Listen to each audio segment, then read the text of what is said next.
Welcome back, loungers. You already know what it is. You are with your host, DJ Mary B. If this is your first time, don't forget to like, share, comment, and subscribe. And if you're coming back, loungers, you already know what it is, what it do. So today's guest is a good friend of mine. She's gonna come in, she's gonna talk about relationships. But before we get into that, our sponsor for the day is from my girl, Tamika Messim. She was on our Mother's Day special. Tandem Media, guys, Tandem Media. So this is the red wine, okay? So if you guys want to get a bottle of that, I will leave the link down below. But hang on, because you do not wanna miss this episode. Hey loungers, welcome back. So we have our special guest here today, Miss Charlene. Please introduce yourself to the viewers. Hi everyone, my name is Charlene Bonnick. You can find me on Instagram with the handle Charlene Divinia. Divinia is my middle name. Mm-hmm. So that's just me. Okay, and let us know what it is that you do. Okay, so my full-time bread and butter 9 to 5.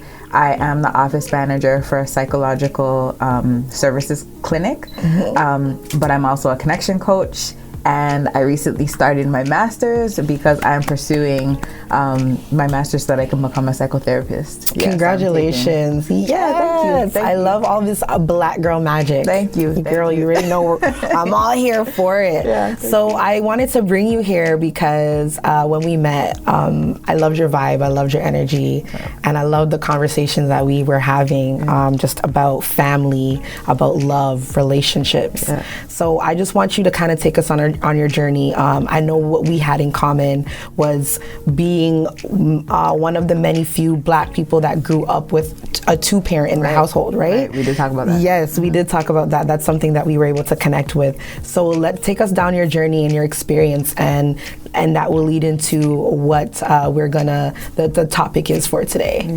Yeah. Okay, so for me, I was born in England. My parents are Jamaican. Born in England. We came to Canada. I was like 3. And yes, I was one of few at school that, grew up in a 2-parent household.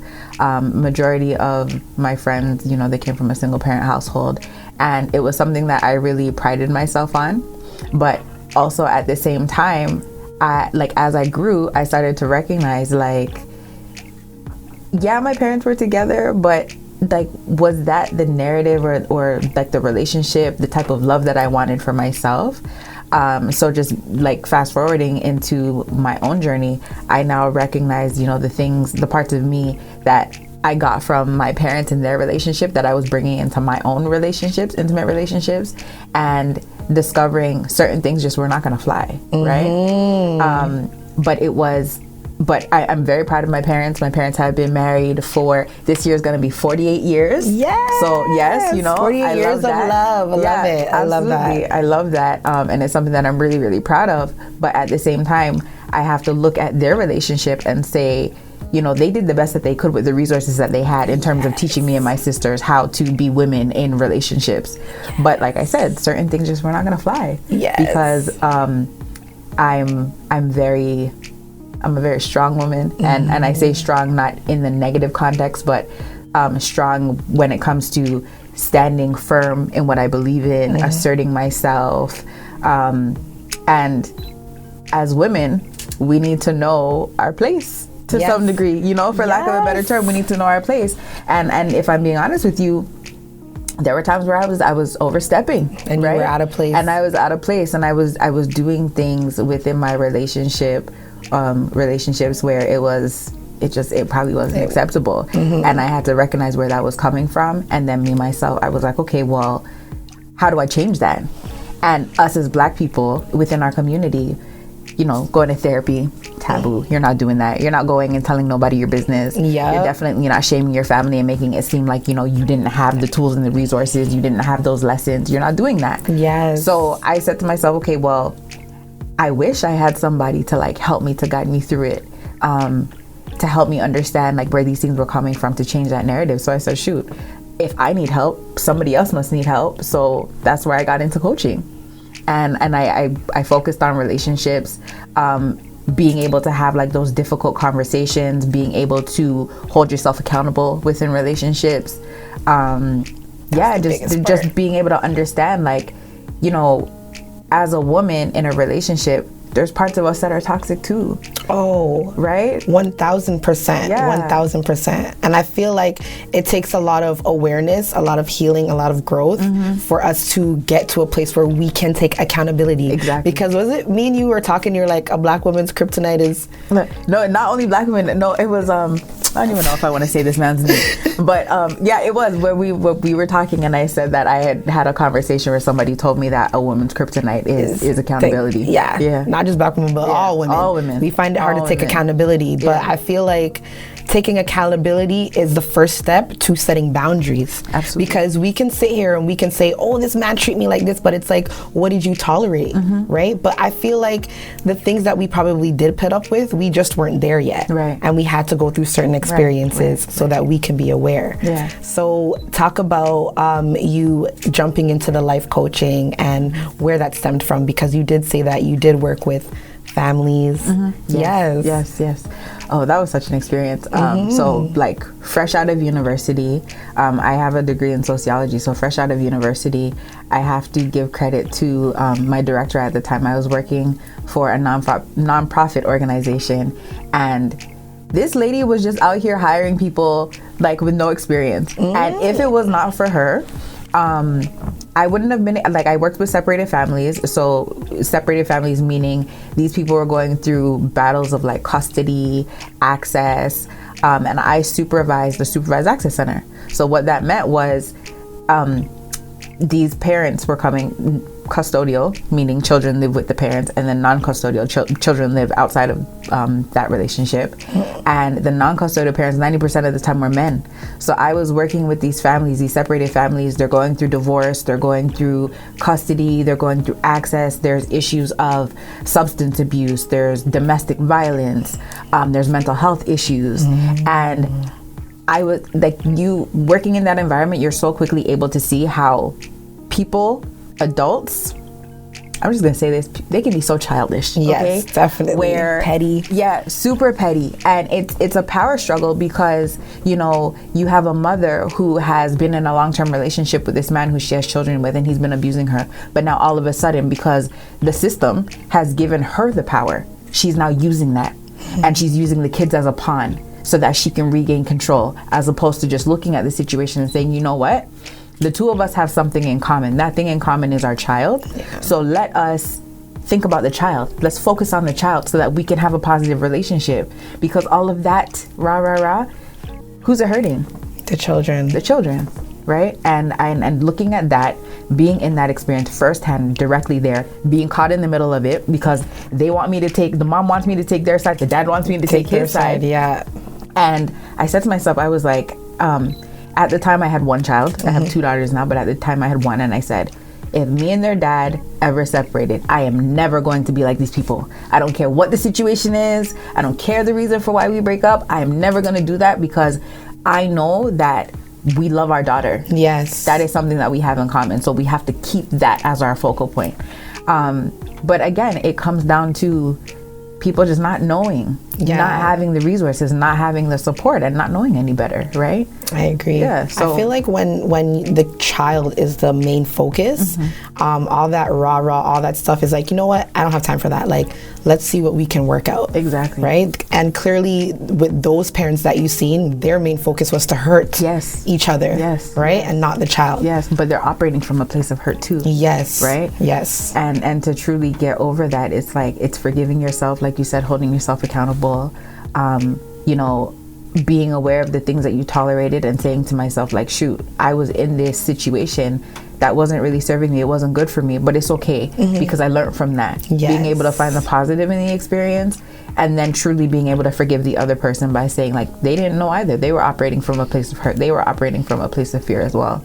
So that you can love each other and just exist. Exactly. Yeah. And it all just comes from a level of understanding. Like when you get to another level of awareness and understanding, like everybody is just operating off of survival mode. I've always said it on my show, you know what I mean? So I love that you're able to even just go into depth about it and explain and everything. Yeah. So I know we talked about, in order to really love somebody, it starts with self-love. It starts with self-connection, right? Yeah, it absolutely does. It absolutely does. Being able to recognize your worth, being able to recognize the things that you yourself deserve, just being able to set that precedent for the next person that comes into your life. Understanding, like, these are the things that fill me up. These are the things that deplete me. This makes me feel like I want to sleep all day. Like, just understanding yourself and having that true connection with yourself, allowing yourself to set those boundaries so that people are not stepping on your toes and coming into your space, disrupting your peace. That then allows you to exist with somebody else, right? Yes. Yeah. It's huge. Because I feel like, and you know, when you do the work within yourself, people are going to treat you the way you allow them to treat you.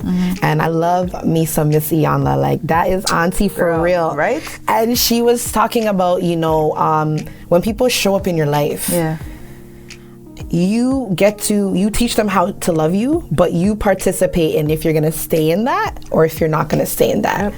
And so talk about people that have to find the courage to walk away and start over. Why do people stay in situations that are not healthy for them without no judgment? But just, why do you think that people do that? If you can walk us down that. It's a bunch of things. For me, the thing that stands out the most is fear. Fear of change. I mean, if me and you have been together for 10 years, you're what I know. Like, you know what I mean? Like you're my life. Yes, I understand, you know, some of the behaviors that we might display with each other are not the best behaviors, but we're comfortable. Yeah. So we just stay. A lot of the time people stay in relationships because of history, the length of time that they've known each other. And also it comes back down to, they don't think that they deserve any better. They don't think that there's anything else out there. Or in their experiences, they've never seen anything better.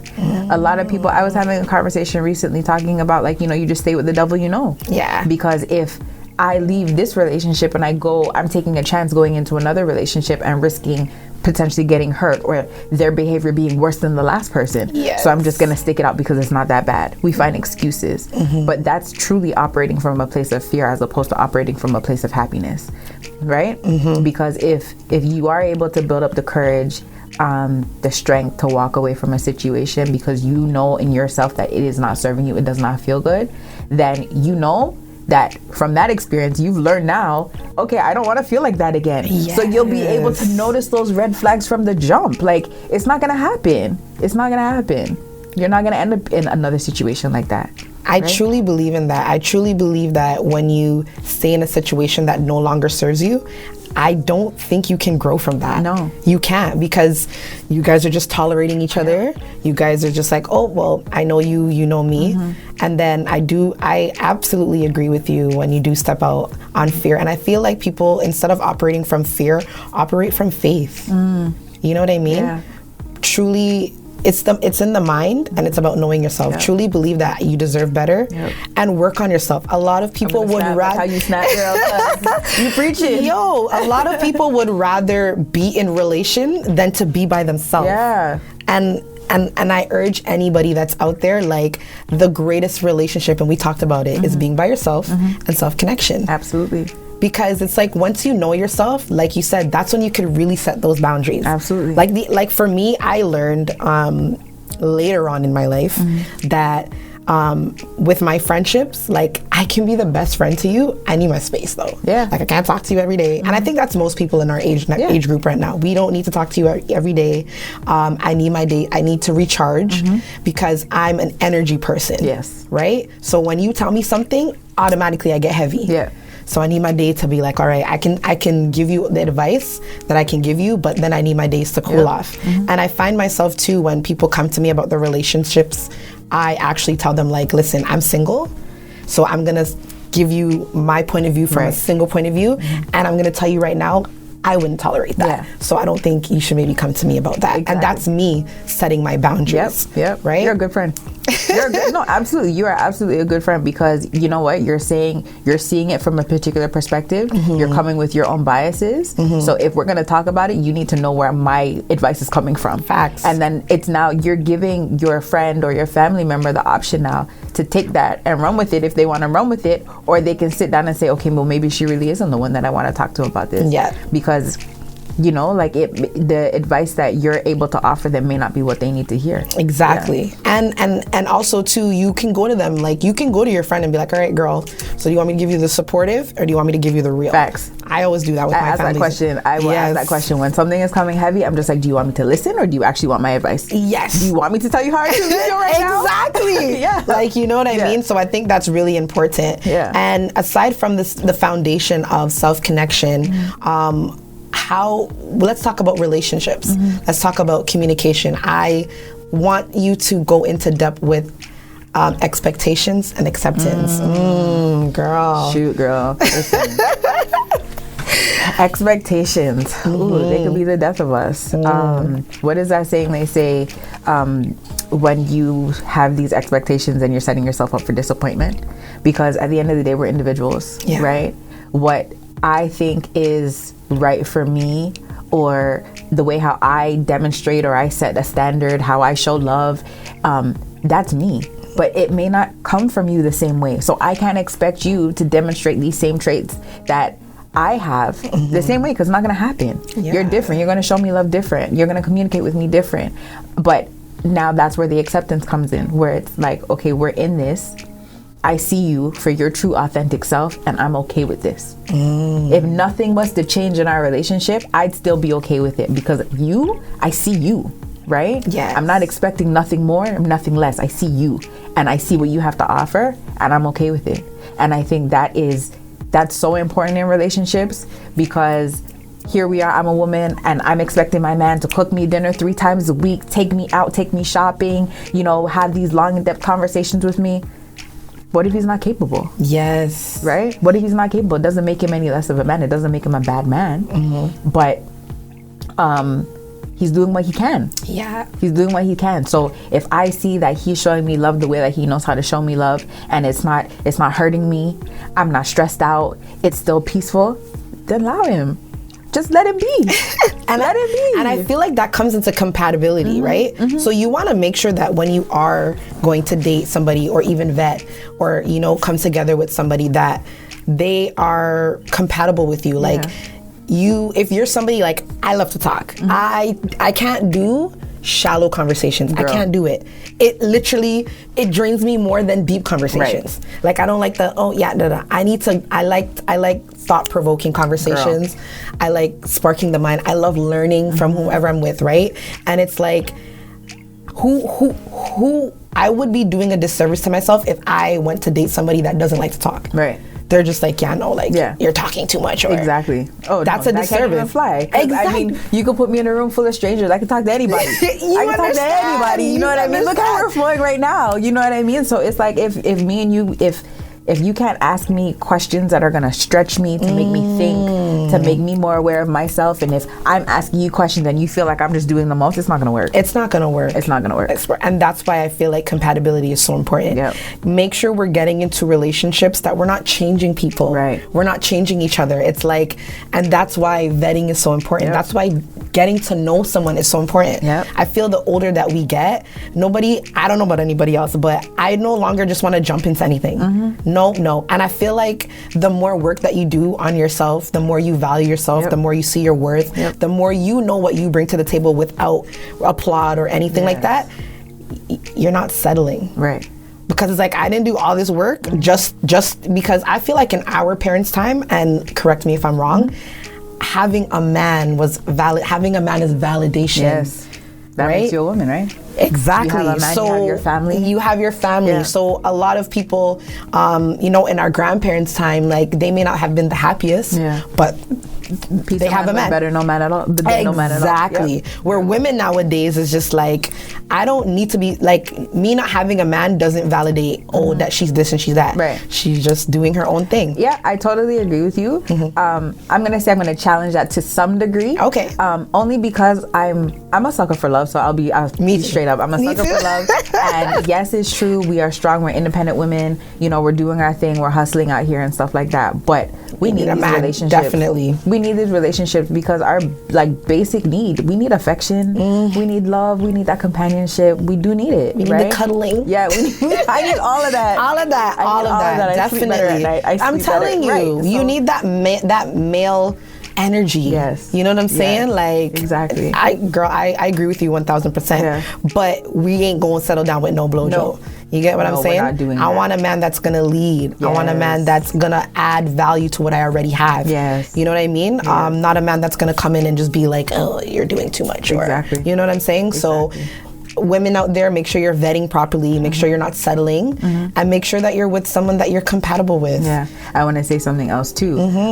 Also, I feel like there's this thing happening right now where, you know, women are saying, well, I deserve this type of man and I want that type of man. And yes, you do deserve exactly what it is. I'm saying this, you deserve it all. Whatever it is that you want, you deserve it. However, Are you that woman? but are you that woman? Are you that woman? If you were to write a list of, like, we all have it, we have that list. We want him to be 6'1", you know, making 6 figures, doing this. He can cook, he can clean, he's going to the gym, all of these things. But are you doing that? Are you? And you know what's so funny? Because I remember watching B. Simone. Remember when B. Simone was like, okay, but baby girl. Yes. I love me some B. Simone. I like her too. She's funny. She's so hilarious. I love that. That video for me. Yo, that video was was it. like, yes. It actually made me reflect, because I always say I want a man that means what he's gonna say. So say what you mean what you're gonna say, and stands firm. Yes. So I used to be one of those people, I can admit it, we know we're having a real conversation. I would kind of just agree to keep the peace. I find that I set more boundaries now, and I find that I stand firm in it. Like if you say something and I say something and I disagree, I'm at the place where like, nah, I can respect what you're saying. I just don't agree But I with don't it. agree with it, and that's fine. And that's the kind of man that I want. I want a confident man that's like, yo, babes, like, I hear what you're saying, but nah. You know? But we can agree to disagree. So her saying that, it's like, the kind of man that you want, you gotta level up and be the kind of man that you want. You gotta be that woman. You gotta, so that when he meets you, it's just like, all right, you know what I mean? Energy attracts energy, right? So at the end of the day, if you want this person who's coming with all this positive energy, masculine, dominant energy, like, girl, baby girl, calm down and know you're feminine too, right? Oh, can we talk about feminine energy? Let's do it. Let's do it. Feminine energy. I was having a conversation today. There was a video of this girl who was saying, and I didn't really agree with her. I think she used the wrong wording, because she was saying that, you know, a lot of the time she meets these guys, but she'll kind of push them away because they're too nice. And I think what she was trying to say was that she wants a man. Actually, in the video, she does say it. She says that she wants a man who is leading, who's masculine dominant, because if her masculine energy is higher than his, then that's not what she wants. She wants somebody who can lead her. But I said, in my response to that, my thoughts on that was, she shouldn't have said that he's too nice, because when she says he's too nice, it sounds like she's trying to say that he's soft, right? Whereas there's a lot of men who are hard, so to speak, that are heavily in their masculine or in their feminine, you know what I mean? They're out here, they're talking about, oh, I'm the man of the house, this, that, and the other, but you're not even paying your bills. So are you masculine though? You know what I mean? When you're leaving it up to your woman to take care of things? Yeah. You're not, right? Exactly. So we have to be very careful. And I'm not saying that that's what makes a man masculine. There's other things. But to me, a masculine man who's masculine dominant has leadership qualities, provider mentality, but also has the balance of their feminine, where he's able to be gentle and empathetic and compassionate to his woman, right? That's what a masculine man is to me. Yes. You know, a good leader, strong, masculine dominant, but still knows how to treat his woman right. Yeah. That's a masculine man to me. And then as far as females go, women in their feminine, it's okay. We're nurturing. We are naturally nurturing beings. Yes. We can have the side hustles. We can be the entrepreneurs and all of that. But there's a time and a place for everything, and it's okay for us to step back and just do what we do naturally. Yeah. You know, be that gentle person, but still be assertive at the same time. Yes. Right?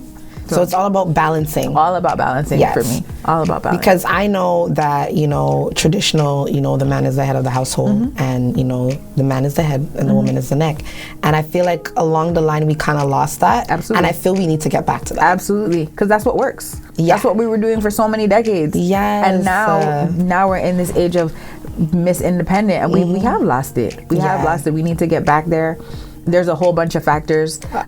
Things have changed as we've evolved as people. Our relationship dynamics have changed. Household has changed. Women are in the workforce. We're more educated. We're doing all these things. So a lot of things have changed. But I feel like if we were to get back there, we'd be making all types of good love. Yeah, right? I agree. And I feel like there should be a space where we can be independent, but like you said, we can't allow our men to lead. But we need to, how do we get there?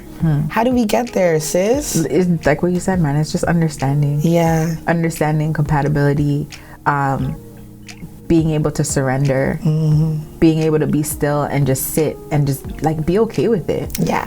Just knowing like there's no competition. In a relationship, there's no competition. We're on the same team. We're on the same team. I mean, playful competition, no problem. Yeah. Sure. But at the end of the day, if you see me and you see like we're compatible and you see me and I'm doing my thing, you don't need to feel threatened by what I'm doing. Can you say that again? Jump on board. You're on my team. Yes. You don't need to feel threatened, and vice versa. If I'm the stay-at-home mom and my husband is the businessman, you don't need to feel threatened by the fact that he's out there doing something. Now all of a sudden, well, I need to make money too. Yeah, you can if you want, but just know that you guys are on the same team. Yes. There's no competition there. He's not trying to outdo you, and you don't need to outdo him. Yeah. Like, let's just work together cohesively, right? I just love that. I have to do the finger snaps for that. I really do, because I even said it in previous episodes. Like, I feel like as partners, men and women, we really need to see the bigger picture. Yes. Like, if I help my woman and I help support her, we both win. If I help my man and you know what I'm saying, we're both winning. Exactly. Especially if there's children involved. We're creating a legacy for our kids. Yes. Why are we fighting? Why are we arguing over this? Like, at the end of the day, we have the exact same goal. Yes. We're trying to get there. So why not get there together? What did they say? If you want to get there fast, do it alone. How does it go? If you want to get there fast, do it alone. If you want to get there faster, do it together or whatever. Do it together? Yeah. I don't. Anyway, I get it though. At the end of the day, you want to get there, you want to get there properly, let's do it together. Let's do it together. Because one hand can't clap. That's it. One hand can't clap. And I feel like, I know people like to go on like they could do things by themselves. Baby boy and baby girl. Let's just do it together. Let's make it a little bit. We do. God didn't make no mistakes. He didn't put just one person here. He put the two of us here. Like, let's just do that. Let's do it together. Let's procreate. Yeah. So I wanted to touch on also, that was really good, actually. I really love that. I know we dropped a lot of gems there. Potential. Let's touch on potential and love languages. Yeah. Before we end there. Oh, gosh. Two favorite things. Potential. I see your potential. You may see my potential, but at the end of the day, can potential pay our bills? Yeah, I was just gonna say, we gotta stop falling in love with potential. We can't fall in love with potential. We're too old for that. Yeah, we are. I mean, if we're young, we're coming out of high school, college, or whatever the case is, and neither of us got stuff going on. We're just trying to find ourselves, find our footing, and I see your potential. Let's do this. Let's build together. But now, we're in this relationship, and I'm building, and I'm still seeing only your potential. That's a problem. It's not gonna work. It's not gonna work. And that's when resentment, right? Regrets. Yeah. And it just makes you bitter. Yeah, it does. Yeah. It does. So, I mean, we can't, yes, we can love somebody, we can love them through their lows. I'm not saying that. We're not trying to kick nobody while they're down, but there's only so much potential that we can continue to live with and settle for. Yeah, I agree. Yeah. So, to anybody out there, it's one thing, if you meet somebody and they're like, yeah, I want to do this, but you got to pay attention to action. So yeah, there's a lot of talk. We have a lot of things to say, but what action are we putting behind it, right? Yeah. So pay attention to people. I always say pay attention to action. If there's no action behind this person saying, oh, I want to do it, don't waste your time. Yeah, exactly. And then how important are love languages? I wanted to bring it up before, but then we kind of got carried away. Yeah. But remember when you were saying how, in a relationship, like, you may be doing something as terms of like the way I'm loving you, but that's not the way that you want it to be received. So I wanted to jump into love languages because some people don't think it's important, but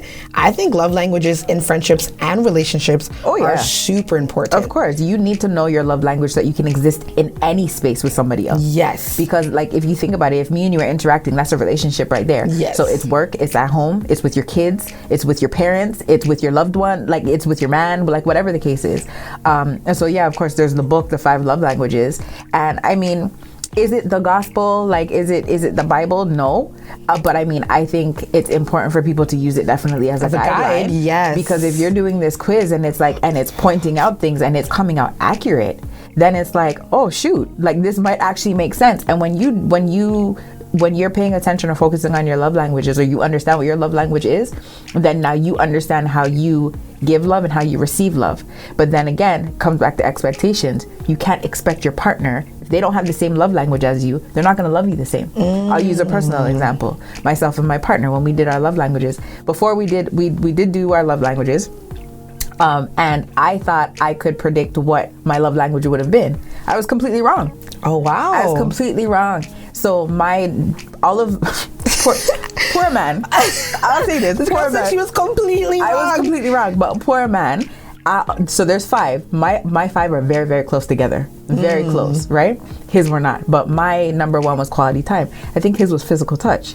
So now when we're doing this and we're reading through it, and I'm like, oh, this makes sense. Because when I'm in the kitchen and he's coming and he's slapping my ass, that's him telling me he loves me. Whereas I'm over here like, let's watch a movie. Put your phone down. You know what I mean? Yes. That's because that's how I love. Because when I'm with you, it's all you, right? Yes. So it made like complete sense, because then it was like, okay, now I need to know that maybe I need to be a little bit more affectionate for him so that he feels my love. And now he knows, okay, yeah, I do have to put my phone down when me and her are together, so that she knows that that I love her as well, right? But then at the same time, it's like understanding that the little things that we do independently, that's us showing our love to each other. Yes. Yeah. And I wanted to say that I think it's important when you do learn your partner's love language, even if to you it's like, oh, I don't want to watch this movie, just compromise. Yeah. That makes them happy. Yeah. So it's like, okay, you know that your partner's love language was physical touch. So it's like, okay, every time I go in the room, let me hug him up. Exactly. Let me cuddle him up. You know what I'm saying? He knows, okay,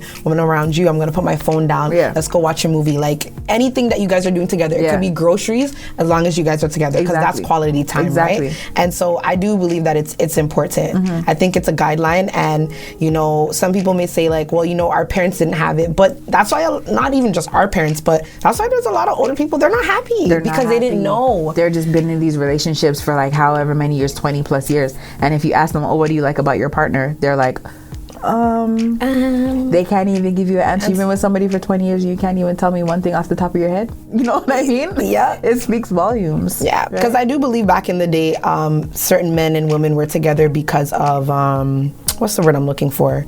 To be taken care of, right? Yeah, like, you know, so essentially convenience. Yes, right? Because, you know, so, but yeah, I like that. And I'm going to touch on a subject, but we're not going to finish it because I want to ask the guests if they want to see more of you. They gotta let me know if cheating is a deal breaker. Is cheating a deal breaker, sis? Before you answer that, what advice would you give to people that are probably in a relationship and they want to change the narrative, or they can't see their way? Like, what advice would you give them? You're in a relationship, you still have to have that connection with self. You need to focus on yourself within reason, because you still have to be considerate of the other person. Once you have that connection with self, that's where the change is going to happen, because you can't change your partner, like what we had touched on earlier. You can't change your partner. If there's something in the relationship that needs to change, ask yourself, what can I change? What can change about me that can then potentially lead to something different? Is it that I can maybe look at situations differently? Can I approach conversations differently? Is there more that I can do around the house, whatever the case is? And then you never know. Like sometimes when you do that inner work on yourself, it can turn around your whole relationship, because we're creatures of our environment. So it's like, if I'm here and I'm trying to be better and I'm doing some inner work, it's reciprocal for the other person to start maybe doing the same thing. They'll see what you're doing. They see how you're vibing different. You're more happy. You're doing all these different things, and they'll be like, yo, I want to jump on that too. You know what I mean? And if it's somebody that you're really vibing with, somebody who you've been with for a long time, they love you, like they're gonna see that. They're gonna recognize it. They're gonna be interested in it because they're interested in you, right? Yes. Yeah. So I love that. I love that, because I do believe that you are an example of how you love yourself is an example, and it plays out into your relationships with people. So I do believe what you give into the universe, you get back. I do believe how you treat other people, 100%. You get it back, and it does start with self-connection, and I love that. 100%. So is cheating a deal breaker? Is cheating a deal breaker? I can't speak for everybody. I think that a relationship dynamic is something that comes between the two people in the relationship, right? So, I mean, there are people who cheat once. It was a moment of weakness. It was a mistake. You might be able to get past that. Other people can't, right? You have to be able to like really look within yourself and ask yourself if this is something that you'd be able to tolerate, right?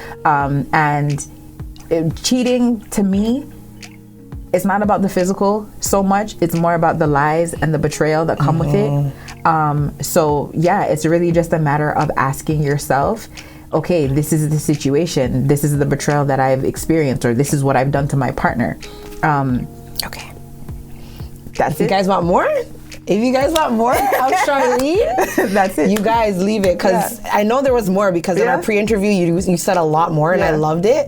But I know that we're running out of time, and so I feel like I want to have you back. You guys better jump in them comments. Yo, jump in the comments if you want to see or hear more of what she has to say. Charlene, thank you so much for coming on today. Like, this conversation was dope, and I feel like we really need conversations like this between men and women, and just women, you know, like just to better ourselves. So you guys, I'm going to leave Charlene's link down below, her Instagram handle, and good luck in your masters. Girl, I have a paper that I'm writing right now. Like, I'm leaving here right now to go finish this paper. Sending you positive vibes, girl. You're gonna do it. You're gonna kill it. And you know, we're all here.